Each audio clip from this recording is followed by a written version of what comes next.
Sir నమస్కారం. శ్రీమాత్రే నమః. ఇద్దరు స్త్రీలు ఒక పురుషుని ఎందుకు ఇష్టపడతారు అన్న దాంట్లో ఒక భాగమేమో అత్త కోడల గురించి వచ్చింది, తర్వాత భాగం ఎఫ్ఐఆర్స్ గురించి వచ్చింది. ఎఫ్ఐఆర్ దాంట్లో ఇంకో కొన్ని విషయాలు మీరు చెప్తా అన్నారు.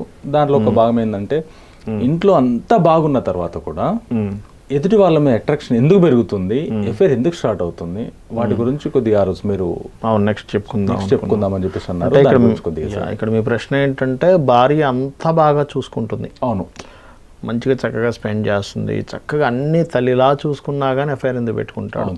అలాగే భర్త అన్ని దగ్గరికి సమకూరుస్తాడు, ఆవిడకి ఏది కావాలంటే అది ఇవ్వడం, అన్నీ చేస్తున్నా ఎందుకు ఎఫ్ఐఆర్స్ ఏర్పడతాయి. ఎందుకంటే ఇది మీరు అన్నట్టుగా 0.1%, చాలా తక్కువ, రేర్ కేసెస్లో జరుగుతుంది, అన్ని కేసెస్లో జరగదు, చాలా తక్కువ కేసెస్లో జరుగుతుంది. దానికి కారణం ఏంటంటేనండి, ఇక్కడ జ్యోతిష్ శాస్త్రంలో దీన్ని రసిక యోగాలు అంటారు. రసిక యోగం. ఈ రసిక యోగాల్లో ఏమవుతుందంటే వాళ్ళకి ఎవరిని చూసినా అట్రాక్ట్ అయిపోతుంటారు వాళ్ళు. ఇందులో రెండు రకాలు ఉన్నాయి. ఎవరిని చూసినా అట్రాక్ట్ అయిపోవడం ఒకటి, లేదా ఒకరి మీద ప్రత్యేకమైనటువంటి కోరిక వారికి ఏర్పడిపోద్ది అంతే. ఇంకది అది పర్టికులర్గా జ్యోతిష్ శాస్త్రంలో 12వ భావం అని ఉంటుంది, శ్రేయాసౌఖ్య భావము అంటారు దాన్ని పట్టుకొని మనం ఏం చెప్పొచ్చు అంటే వీళ్ళు నపుంసకత్వం ఉందా, వీళ్ళకి సెక్స్ కోరికలు ఎక్కువగా ఉన్నాయా, వీళ్ళు తొందరగా అట్రాక్ట్ అయిపోయి చాలా చిన్న ఏజ్లోనే చాలా మందితో వీళ్ళు పార్టిసిపేషన్లో ఇంటర్ కోర్స్లోకి వెళ్ళిపోతారా, ఇట్లాంటివన్నీ అందులో ఉంటాయి. వాళ్ళకి అది ఏమైపోద్ది అంటే వాళ్ళకే తెలియకుండా జరిగిపోతుంటుంది. అది వాళ్ళు వాంటెడ్లీ చేయడం కాదు, అక్కడ వాళ్ళకి తెలియకుండా అలా జరిగిపోతూ వాళ్ళు మళ్ళీ నేను ఎందుకు ఇలా చేస్తున్నాను బాధపడుతుంటారు వాళ్ళు. నేను చాలామంది నేను చూస్తుంటాను కదా, ఎందుకు ఇట్లా మీకు బాధ అనిపిస్తుంటుంది కదా అంటే, అవునండి నాకు చాలామందితో చేస్తుంటాం కానీ నాకు ఎందుకు బాధ అనిపిస్తుంటుందని వాళ్ళు మళ్ళీ చెప్తారు కూడా. నేను చేయకూడదు అనుకుంటూ ఉంటాను, ఎవరికి నేను అట్రాక్ట్ అవ్వకూడదు అనుకుంటాను, ఇప్పుడు వరకు నేను చేసింది చాలా అనుకుంటాను, కానీ తెలియకుండా మళ్ళీ ఇంకోళ్ళతో అట్రాక్ట్ అవుతూ ఉంటాను, అది నాకే తెలియదు ఎందుకు అలా అవుతుంటాను అని చెప్పి అంటూ ఉంటారు. మరి దీనికి ఏమిటి, ఎందుకంటే ఇదొక మనం ఇంతకుముందు చెప్పుకున్న దాంట్లో ఏంటంటే ఇంట్లో వాళ్ళు సరిగ్గా పట్టించుకోకపోవడం వల్ల, శ్రద్ధ చూపించకపోవడం వల్ల డైవర్ట్ అవడం ఇస్ డిఫరెంట్. ఓకే, అన్నీ పట్టించుకుంటున్నప్పటికీ అన్నీ సమకూరుస్తున్నప్పటికీ కూడా డైవర్ట్ అయిపోయే కేసు ఇది. ఓకే, చాలా రేర్ కేసు ఇది. This is the yoga. ఈ యోగం వల్ల అట్లా ఏర్పడుతూ ఉంటుంది మళ్ళీ రసిక యోగం వల్ల. అండ్ 12వ భావం పూర్తిగా పాడైపోవడం వల్ల. నేను కొన్ని కేసెస్ అయితే ఆల్మోస్ట్ వాళ్ళు ఒక 100-150తో ఎఫ్ఐఆర్స్ పెట్టుకున్న వాళ్ళని కూడా చూశాను. మీరు ఒకటో రెండో అనుకోగలరు, 100-150 మందితో ఎఫ్ఐఆర్స్. ఏం సార్ అది అంతే, ఆ యోగం అంతే. అది అంటే వాళ్ళకి దశలు అట్లాగే కలిసి వస్తాయి, వాళ్ళ లైఫ్ అంతా అట్లాగే వెళ్ళిపోతూ ఉంటుంది. దీన్ని ఎట్లా బయటపడాలి, ఫస్ట్ చెప్పండి సార్. వాస్తులో కొన్ని జాగ్రత్తలు తీసుకోవాలి. వాళ్ళ జన్మజాతకం అంటే వాళ్ళకి గనక వీళ్ళని ఎవరు మార్చలేరు, వీళ్ళంతటి వీళ్ళే మారిపోతారు సడన్గా మళ్ళీ. ఎలా వేమన స్టోరీ చూశారు కదా, వేమన మంచి వేశ్యాగృహాలకు వెళ్తూ ఉండేవాడు మాట్లాడితే. ఒకరోజు సడన్గా వాళ్ళ వదిన గారు ముక్కుపొడిక విషయంలోని, దాని తర్వాత వాళ్ళ అన్నయ్య జైలు పాలవడం వల్ల ఒక్కసారిగా మారిపోయి బంగారాన్ని, చెట్టు నుంచి వచ్చేటువంటి ఒక రసంతో బంగారాన్ని ఎట్లా తయారు చేయాలో కనుక్కొని బంగారం అక్కడ వాళ్ళ అన్నయ్య కారాగారం నుంచి బయటకు రావడానికి బంగారాన్ని క్రియేట్ చేసి వేమన అయిపోయాడు. ఈ స్టేజ్లో ఉన్న వాళ్ళు నిజంగానే వేమనలు అయిపోతారు ఒక స్టేజ్లో. ఎలా సార్ అది? కామికాక మోక్షికాడు అనేది అంటారు చూసారా, అలా. అది అంటే వీళ్ళల్లో ఫస్ట్ ఏదో ఒకరోజు సడన్గా పుడుతుంది, మారిపోతారు సడన్గా. కానీ ఇలా ఉన్నవాళ్ళు గొప్ప జ్ఞానవంతులు అవుతారు కూడా. నేను మీకు ఇందులో పెద్ద గొప్ప సీక్రెట్ చెప్తున్నా. ఇలాగ ఒక రకమైన దీంట్లోకి వెళ్ళిపోయిన వాళ్ళంతా జ్ఞానవంతులు ఇంకోరు ఉండరు, అలా అయిపోతారు, సడన్గా మారిపోతారు కూడా వీళ్ళు. అయితే అక్కడ వరకు వెయిట్ చేయడం వేరు, మారడానికి మార్గాలు తెలుసుకోవడమే మనకి జ్యోతిష్యంగానే వాస్తు కానీ. వీళ్ళకి జన్మజాతకం తీసుకొని 12th హౌస్లో ప్లానెట్స్ ఏమున్నాయో చూడాలి. 12వ భావంలో ఉన్న ప్లానెట్స్, 12వ భావాన్ని చూస్తున్న ప్లానెట్స్కి దానాలు ఇస్తుండాలి ఎప్పటికప్పుడు. ఇస్తూ ఉంటే ఏమవుతుందంటే ఆ బ్యాడ్ కాంబినేషన్ వల్ల వీళ్ళకి తెలియకుండానే ఇది ఒక మానసిక రోగంలాగా వాళ్ళు చాలామందితో ఎఫైర్స్ అయిపోతూ ఉంటాయి వాళ్ళకి. అర్థం చేసుకోండి, ఇది ఒక రకమైన స్పెషల్ ఇది కాంబినేషన్ అంతా, ఇది ఏర్పడిపోతూ ఉంటాయి. వీళ్ళు దానికి సంబంధించిన దానాలు ఇప్పిస్తున్నట్లయితే చిన్నప్పుడే చూసుకున్నాం ఆ యోగం. పిల్లవాడి జాతకంలో ఒక 10 ఏళ్ళ వయసులో చూసాం ఆ యోగం. పెద్ద అయితే ఒక 15, 16 ఏళ్ళు, 20 ఏళ్ళు వస్తున్నప్పటి నుంచి వాడికి అవి ఏర్పడిపోతాయి తెలియకుండానే. చిన్నప్పటి నుంచే గనక వీటికి విషయంలో దీనికి దానాలు ఇస్తూ, గృహంలో పొరపాటును కూడా వాయువ్యంలో ఉండకూడదు బాత్రూమ్. వాయువ్యంలో బాత్రూమ్ ఉంది అంటే మనసు కంట్రోల్లో ఉండదు, గుర్తుపెట్టుకోండి. వాయువ్య దిశ అంటారు. అంటే ఏంటి? ఉత్తరము పశ్చిమానికి మధ్య భాగం. మీరు చూడండి, ఏదైనా ఇళ్లల్లో చక్కగా చదువుకుంటున్న ఆడపిల్ల ఒక ఏజ్ వచ్చేసరికి చదువు గిదువు పక్కకు పెట్టేసి ఇంట్లో వాళ్ళు ఎంత మంచిగా చూసుకుంటున్నా కానీ, అది పురుషుడు కావచ్చు స్త్రీ కావచ్చు, నేను ఆడపిల్ల విషయం అనట్లేదు, వాళ్ళు చదువును మొత్తం పక్కకు పెట్టేసి అఫైర్స్ వైపు వెళ్ళిపోయి జీవితాలు ఎప్పుడైనా పాడవుతున్నాయంటే వాయువ్యంలో బాత్రూమ్ వల్లే. వాయువ్యంలో బాత్రూమ్ ఉండడం వల్ల ఎంత ఎఫెక్ట్ పడుతుందో. మనస్కారకుడు చంద్రుడు ఉంటాడండి. ఇదంతా దేనికి సంబంధం? మనసుకి సంబంధం. మీ మనసులో ఒక కోరిక పుట్టడం వల్లే కదా మీరు అటు డైవర్ట్ అవుతున్నారు. ఎక్కడ కోరిక పుడితే మీరు డైవర్ట్ అవుతున్నారు చెప్పండి? మనసులో. మనసే కదా. వాయువ్యానికి అధిపతి ఎవరు? చంద్రుడు. వాయువ్యంలో ఉండేటువంటి దేవతాసురులు ఎవరు ఉంటారు? మనసుని కంట్రోల్ చేసేవాళ్ళు ఉంటారు. ఎప్పుడైతే మనసుని కంట్రోల్ చేసే వాళ్ళు ఉంటారో అక్కడ ఒక బాత్రూమ్ కట్టి మనం ఎక్కడైతే మలమూత్ర విసర్జనలు చేస్తామో ఏమవుతాయి? మలమూత్ర విసర్జనలు అన్నిటి పనికొచ్చేవా? పనికొచ్చాడు. పనికి రానటువంటి ఇవి మన మనసుల్లోకి ఎంటర్ అవుతాయి. ప్రేమించడం నేను తప్పనట్లేదు, మీరు బాగా అర్థం చేసుకోండి. ప్రేమించడం అంటే ఏంటంటే, ప్రేమ అంటే without expecting anything, only giving is love. నువ్వు అక్కడ నుంచి ఏమీ ఎక్స్పెక్ట్ చేయకుండా ఓన్లీ ఇవ్వడమే ప్రేమ. అది తల్లి దగ్గర ఉంటుంది. అవును సార్. తల్లిలాగా ప్రేమించే వాళ్ళ దగ్గర, స్త్రీ దగ్గర కానీ పురుషుడి దగ్గర కానీ ఉంటుంది. దానంత గొప్ప ప్రేమ మరొకట్లేదు, ఉండదు. ఒక వ్యక్తిని నువ్వు ప్రేమిస్తున్నావంటే, ఒక అమ్మాయి కానీ అబ్బాయి కానీ నువ్వు ప్రేమిస్తున్నావంటే, ఆ అమ్మాయికి కనుక నువ్వు ఇవ్వడం కంటే ఇంకా గొప్ప జీవితం వేరే దగ్గర వస్తుందంటే నువ్వు వదిలేయగలగాలి. తల్లి ఉందండి, తల్లి కాలిపోతుంది, బిడ్డను పట్టుకుంటుందా, బిడ్డను వదిలేస్తుందా? తోసేస్తుందా? వదిలేస్తుంది. పట్టుకుంటే బిడ్డ కూడా కాలిపోతాడు కదా. అంతే కదా. ఎందుకు? తల్లి ప్రేమ అంత గొప్పది కాబట్టి. ఇక్కడ నేను స్వచ్ఛమైన ప్రేమని యాక్సెప్ట్ చేస్తాను, స్వచ్ఛమైన ప్రేమ ఉండాలంటాను. కానీ ఇక్కడ మనం అనుకుంటున్నటువంటిది ఏదైతుందో స్వచ్ఛమైన ప్రేమ కాకుండా ఇంకొకటి మాత్రమే ఉంటాయి ఈ కేసెస్లో. అప్పుడు వాయువ్యంలో బాత్రూమ్ ఉండకూడదు. ఉందంటే అటువైపుకు దారితీస్తుంది, తీసేసేయాలి లేదా రెమెడీ చేయాలి దానికి. బాత్రూమ్ ఉంది ఒక దీంతో, ఏది మన అల్యూమినియం పట్టీతో దాన్ని సెట్ చేయాలి. అయితే అదేంటంటే డిగ్రీస్ ఎన్ని తిరిగిందో చూడాలి. నేను కొన్ని రెమెడీస్, కొంతమంది కామెంట్స్ పెడుతుంటారు, కొన్ని రెమెడీస్ మీరు చెప్పరేంటండి అని. అది ఏమవుద్దంటే డిగ్రీస్ తిరిగినప్పుడు ఏమవుద్దంటే దేవతా స్వరూపం మారుతుంది. మారినప్పుడు ఒక్కోసారి అది అల్యూమినియం రావచ్చు, ఒక్కోసారి ఇంకోటి వస్తుంది అక్కడ. అప్పుడు అన్నిటికీ ఒకటే మంది ఎలా వేస్తాం? జ్వరం వస్తుంది అందరికీ ఒకే మంది వేస్తున్నావా? అందులో టైఫాయిడో, మలేరియానో, లేకపోతే డెంగ్యూవో తెలుసుకొని కదా మంది వేస్తున్నాం. సేమ్ యాజ్ ఇట్ ఈజ్ అది చూసుకొని కనుక చేసినట్లయితే వాయువ్యంలో బాత్రూమ్కి అప్పుడు తగ్గుతాయి ఇళ్లలో ఈ ప్రమాదాలు. అలాగే 12వ భావంలో ఏ గ్రహాలను వాటికి సంబంధించిన దానాలు ఇచ్చుకుంటూ పిల్లల్ని ముఖ్యంగా, ఎందుకంటే ఇవన్నీ యుక్త వయసులో ఎక్కువగా జరుగుతాయి, పెద్ద వయసులో కూడా జరుగుతాయి. ఆఫీస్ లెవెల్లో 30-40 ఇయర్స్ అప్పుడు కూడా జరుగుతుంటాయి. ఇవి చిన్న వయసులో ఉన్నప్పుడేమో హయగ్రీవ మంత్రం ఎక్కువగా చేయాలి. అప్పుడు ఓన్లీ కాన్సన్ట్రేషన్ అంతా చదువు మీద ఉంటుంది 15, 18, 20 ఏళ్ళ వయసు వరకు. పెద్ద అయిన తర్వాత ఒక మ్యారేజ్ అయింది, దాని తర్వాత ఇట్లాంటివి ఏర్పడుతూ ఉంటాయి వాళ్ళకున్న కాంబినేషన్స్ వల్ల. అప్పుడు పర్టికులర్గా ఏంటంటే చేయవలసినటువంటిది ఎక్కువగా లలిత అమ్మవారి యొక్క నామములు వింటూ శ్వాసతో చేస్తూ ఉండాలి. అంటే ఒక నామం విన్నాము, లోపలికి వెళ్ళింది, మూసాము, ఇంకో నామం విన్నాము. భార్యకు భర్త కానీ భర్తకు భార్య కానీ ఒకరికొకరు బాగా స్వాధీనం అయిపోవాలి అంటే లలితా సహస్రనామాల్లో ఓం శివకామేశ్వరాంకస్త శివ స్వాధీన వల్లభాయై నమః అంటే అమ్మవారు ఏం చేసింది? అయ్యవారిని ఒళ్ళో కూర్చొని అతన్ని స్వాధీనపరుచుకుంది. ఎంతో ప్రేమగా ఉన్నారు వాళ్ళిద్దరూ. ఇది చేస్తే ఖచ్చితంగా పక్కకు పోవడం జరగదు. ఇంకా భార్య కావచ్చు, భర్త కావచ్చు, భార్య భర్తల ఇది ఇంట్లో అంటే వాళ్ళని వదిలి పక్కకు దారి పట్టరు వీళ్ళు. రెండో నామం చెప్తాను, చెప్పండి సార్. మందస్మిత ప్రభాపూర మజ్జత్ కామేశ మానస. దీని అర్థం చెప్తా. చెప్పండి. అమ్మవారి యొక్క నవ్వు మందంగా ఉందట. ఆ నవ్వులో ఈశ్వరుడు మునకలు వేశాడట. మందస్మిత ప్రభాపూర మజ్జత్ కామేశ మానస. కామేశ్వరుడు మునకలు వేశాడు అందులో ఆ నవ్వుని చూసి. ఇది చేసుకుంటే ఏమవుద్దంటే ఆ అమ్మాయి ఎప్పుడు నవ్వుతుందా నేను వెయిట్ చేస్తుంటాడు. ఆ నవ్వుని చూడాలనిపిస్తూ ఉంటుంది భర్తకి. ఒకరు నవ్వుని చూడాలనేటువంటి మనసులో మీకు కలిగిందంటే అప్పుడు ఎలా ఉంటుందంటే ఒక్కసారి థింక్ చేయండి భార్యాభర్తల మధ్యని.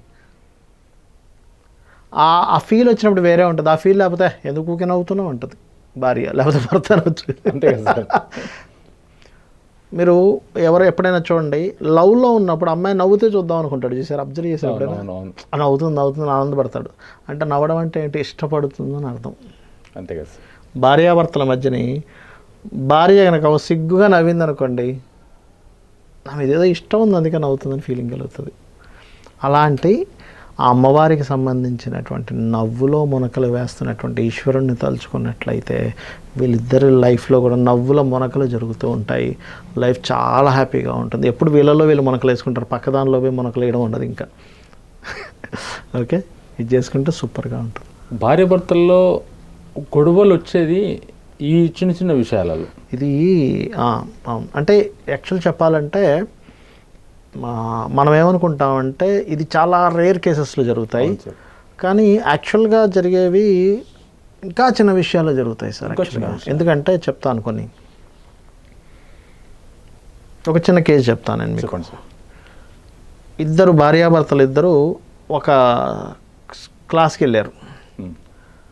ఆ క్లాస్లో వాళ్ళు ఒక మెటీరియల్ ఇచ్చారు. 3 రోజులు ఏమో అయిపోయింది. పేపర్స్ 2 టేబుల్ మీద ఉన్నాయి. భర్త అడిగాడు జస్ట్, నువ్వు ఇవి చదివావా అని. గొడవ అయిపోయింది ఇద్దరికి. మీరు అనుకుంటారా ఇద్దరికి గొడవ అయిపోద్దని? నువ్వు చదివావా అని చెప్పగానే గొడవ అయిపోద్ది అనుకున్నారా? అనుకోరు సార్, ఎవరు ఎక్స్పెక్ట్ చేయరు కదా. ఎవరికైనా చెప్పుకుని ఎలా ఉంటుంది, అదేంటండి మీరు ఇవి చదివావా అనగానే ఎందుకు గొడవ అయిపోయింది అనుకుంటారు. కానీ ఇక్కడ మనం అర్థం చేసుకోవాల్సింది ఏంటంటే, వెంటనే ఆ క్వశ్చన్ భర్త వేసిన భార్యకు వచ్చే ఇంటెన్షన్ ఏం చెప్పమంటారా అంటే, 3 రోజులైనా నేను ఇంకా చదవలేదనే కదా నన్ను క్వశ్చన్ చేస్తున్నాడు అనుకుంటుంది ఆవిడ. అర్థం చేసుకునే విధానంలో ఉంటుంది. అంటే 3 రోజులు అయింది క్లాస్కి వెళ్ళొచ్చి, నేను ఇంకా ఆ పేపర్లు ఇప్పటిదాకా ముట్టుకోలేదనే కదా, తెప్పి పొడుస్తున్నాడు కదా అనే ఇంటెన్షన్తో గొడవ అయిపోయింది. అంతే కదా. అలా కాకుండా భార్య కానీ భర్త కానీ ఇలాంటి లోతైన పాయింట్లు అర్థం చేసుకోగలగాలి. అర్థం చేసుకొని ఇందులో ఒక భలే ఉంది తెలుసా ఒక విషయం, అసలు నేను ఇందా చదివానంటే వెంటనే అక్కడ ఇంట్రెస్ట్ క్రియేట్ అవుద్ది. క్వశ్చన్ వేయడం వేరు.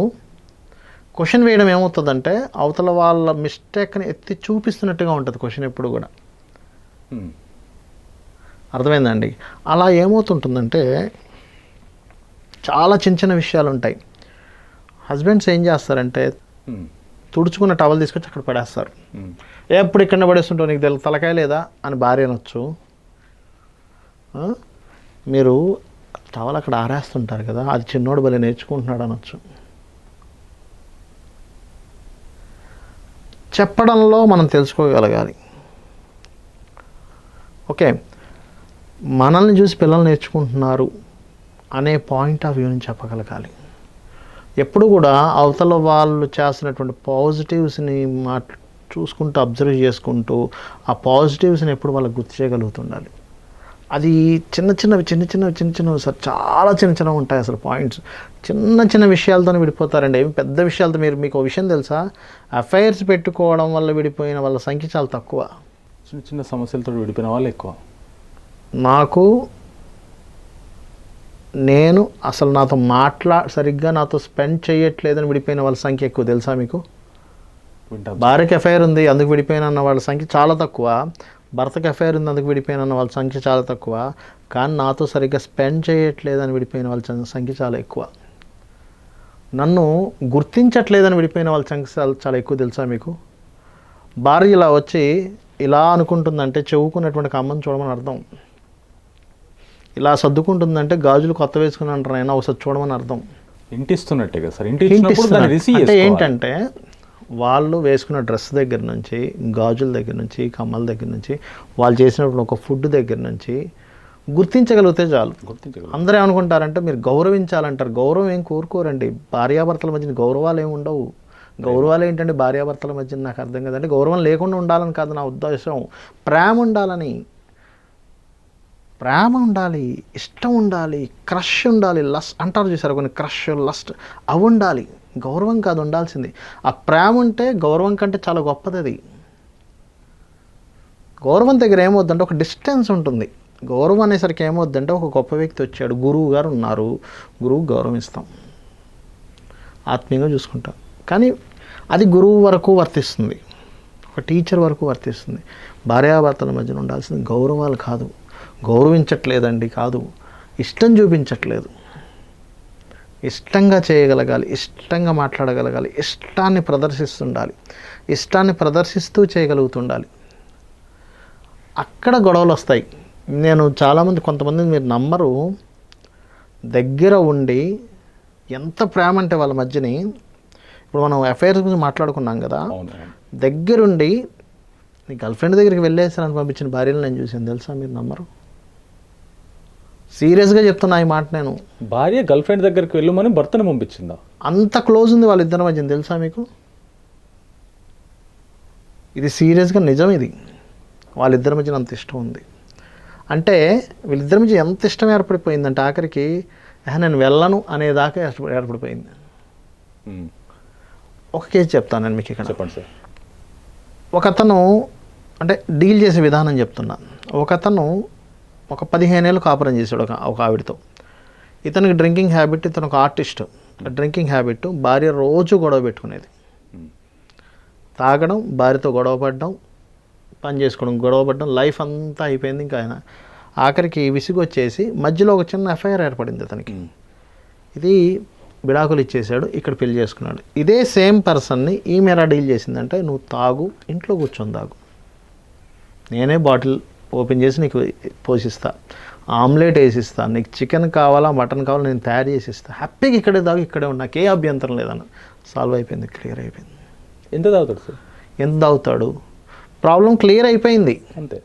ఇక్కడ ఏమైందంటే ఈయన ఎక్కడికో వెళ్ళడం, ఈ ఒప్పుకోదని అబద్ధం చెప్పడం, రకరకాల మాటలు పడుకోవడం, వెళ్ళడం, తాగడం, ఇంటికి రావడం, గొడవ పడడం, ఆ గొడవ ఫ్రస్ట్రేషన్లో మళ్ళీ బయటికి వెళ్ళిపోయి ఇంకో బాటిల్ వేసుకొని రావడం. ఒకే పర్సన్ని డీల్ చేసే విధానం వల్ల ఇక్కడేమో ఆనందదాయకంగా ఉన్నారు. ఆయన తాగు మానేశాడు ఆయన స్లోగా. చెప్పి ఏం చేసిందంటే స్లోగా పిల్లలకి ఇది కావాలంటే ఇట్లా కదా, నీ ఆరోగ్యం ఇట్లా అవుతుంది కదా అని ప్రేమగా మార్చుకుంది. గొడవ పెడుతూ ఉంటే అది తగ్గదు సార్, తగ్గదు. ఎందుకంటే మీరు యుద్ధంలో లేరు, ప్రేమలో ఉన్నారు. యుద్ధంలో గొడవ చేయాలి, సంసారంలో గొడవగా చేయాల్సింది, సంసారంలో గొడవ చేయాల్సింది ప్రేమగా గొడవ చేయాలి. ఒక్కొక్కసారి కోపం చూపించాలి, నేను కాదనట్లేదు. భార్య భర్త మీద కూడా కోపం చూపించాలి, భర్త మీద భార్య కూడా కోపం చూపించాలి, చూపించకూడదని నేను అనట్లే. బట్ ఎప్పటి వరకు ఉండాలి ఆ కోపము? అవతల మనిషి తన తప్పును తెలుసుకునేంత వరకే ఉండాలి. తప్పు తెలిసేసుకున్నాడు వెంటనే మర్చిపోగలగాలి. ఇంకోటి ఏంటంటే, మీరు ఎంత గొడవ పడ్డా 1/2 నిమిషం దాటి ఉండకూడదు దాని యొక్క కోపం ఎఫెక్ట్. ఎందుకంటే అవతల వ్యక్తి మీద మీకు నెగిటివ్ ఇంప్రెషన్ ఉండకూడదు. అలా ఉన్నంతసేపు నేను కొంతమంది భార్యాభర్తలను చూసాను, రోజు కొట్టేసుకుంటారండి. మీరు నమ్మరు, 8 గంటలకు ఇద్దరు కొట్టుకుంటే 9 గంటలకు చక్కగా మళ్ళీ ఇద్దరు భోజనం చేసి 10వ గంటకు వాళ్ళిద్దరూ సెక్స్ చేసుకుంటారు తెలుసా. 100 కేసులు చూశాను సార్. ఎందుకంటే వాళ్ళిద్దరి మధ్యన ఎక్కడ కూడా వాళ్ళ మైండ్స్లో ఒకరి మీద ఒకరికి నెగిటివ్ ఆలోచనలు లేవు. ఒక అంశం గురించి గొడవ పెట్టుకుంటారు అంతే. ఆ గొడవ వరకే దాన్ని పక్కన పెట్టేస్తారు. మళ్ళీ చక్కగా భోజనం ఒకరికొకరు తినిపించుకుంటారు. 10వ గంటకల్లా పక్క ఎక్కుతారు, పొద్దున మళ్ళీ నార్మల్. అలా ఉండగలిగితే జీవితాంతం కలిసి ఉంటారు వాళ్ళు, అంతే కదా.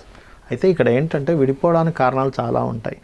వాళ్ళ జన్మజాతకాల్లో 12వ భావము 2వ వివాహ యోగాలు ఉంటాయి వాళ్ళకి, అందుకని విడిపోతుంటారు. ఇలా జరుగుతూ ఉంటాయి. బట్ ఇది కనుక చేయగలిగితే సూపర్గా ఉంటుంది. ఇది ఒక పెద్ద సమస్య సార్, నిజంగా పెద్ద సమస్య. అంటే చాలా ఇంకోటి ఏంటంటే నైరుతిలో దోషాలు ఉండకూడదు. నైరుతిలో దోషాలున్నా విడిపోతారు, ఆగ్నేయంలో దోషం ఉన్నా విడిపోతుంటారు. అండ్ ఇంట్లో వాళ్ళ జన్మజాతకాల్లో 12వ భావం చెక్ చేసుకోవాలి. దానికి సంబంధించిన దానాలు ఇచ్చుకుంటుండాలి ఎప్పటికప్పుడు, లేకపోతే విడిపోతారు. ఎప్పుడు కూడా ఏంటంటే అవతల వాళ్ళు చెప్తుంది నా మంచి కోసమే అనేటువంటి ఒక థాట్ మైండ్లో ఉంటే వాళ్ళు చెప్పేది ప్రతి ఒక్కటి మనకి బాగా అనిపిస్తూ ఉంటుంది. నా మంచి కోసం కాదు అనేటువంటిది మీరు కనుక బీజం వెయ్యలేదు మీ మైండ్లో అంటే ఎంతసేపు వాళ్ళు చెప్పేది ప్రతిదీ నెగిటివ్గానే అనిపిస్తూ ఉంటుంది మనకి. అంతే కదా. ఒకటే బీజం వేయాలి మైండ్లో, వాడు చెప్పేది నా మంచికే, ఈ బీజం పడింది సంసారం బాగుంటుంది. ఏ బీజం వేసుకున్నా సంసారం బాగోదు. Thank you. శ్రీమాత్రే నమః.